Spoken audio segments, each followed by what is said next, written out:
Jesus' first sermon, as recounted by Matthew, is an introduction by Jesus of a worldview that is upside down. He begins with statements that seem to contradict each other. He said, "Blessed are the poor in spirit, for theirs is the kingdom of heaven. Blessed are those who mourn, for they will be comforted. Blessed are the meek, for they will inherit the earth." How can someone who sees himself as less than inherit the greatest gift of God's kingdom? Shouldn't that go to the overly confident and rich in spirit? How does it make sense that I receive comfort when I am grieving? How can the meek inherit the earth? Isn't it survival of the fittest? The strong survive and the weak die. But no, you know what Jesus is saying here? Jesus is saying, my kingdom is not for the kings who exalt themselves, but for those who humble themselves and call out my name. Those who recognize they are weak, those are the ones who receive his favor.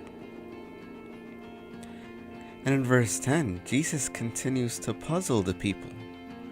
He says, "Blessed are those who are persecuted because of righteousness, for theirs is the kingdom of heaven. Blessed are you when people insult you, persecute you, and falsely say all kinds of evil against you because of me. Rejoice and be glad, because great is your reward in heaven. For in the same way they persecuted the prophets who were before you." We read this and ask, Jesus, how can the persecuted rejoice? How can we take all kinds of evil against us and respond with gladness? Are we to live our lives like the prophets? Who am I?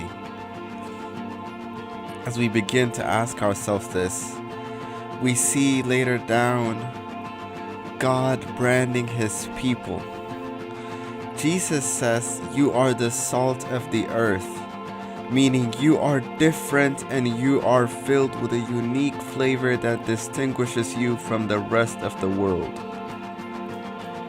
But then he continues, "But if the salt loses its saltiness, how can it be made salty again? It is no longer good except to be thrown out and trampled underfoot." Jesus is saying you must be apart from the world in order to be of use for him. In verse 14 he continues, "You're the light of the world. A town built on a hill cannot be hidden. Neither do people light a lamp and put it under a bowl. Instead they put it on its stand, and it gives light to everyone in the house. In the same way, let your light shine before others, that they may see your good deeds and glorify your Father in heaven. If we then are his people, we are a light to everyone who crosses paths with us. To our friends, neighbors, colleagues who don't know Jesus, we are meant to be the salt and the light of the earth. We are distinguished and branded by God so that others may see the light and glorify our Father in heaven. But if we reject the light and cover it up, if we lose our flavor, we are no good and will be thrown out. We cannot walk the walk Jesus describes in the Beatitudes. The light that enables us to walk in the path Jesus laid out seems foolish. But to those who shine the light that is given to them, the light will enable them to walk in the blessings Jesus lays out in verse 5 to 12.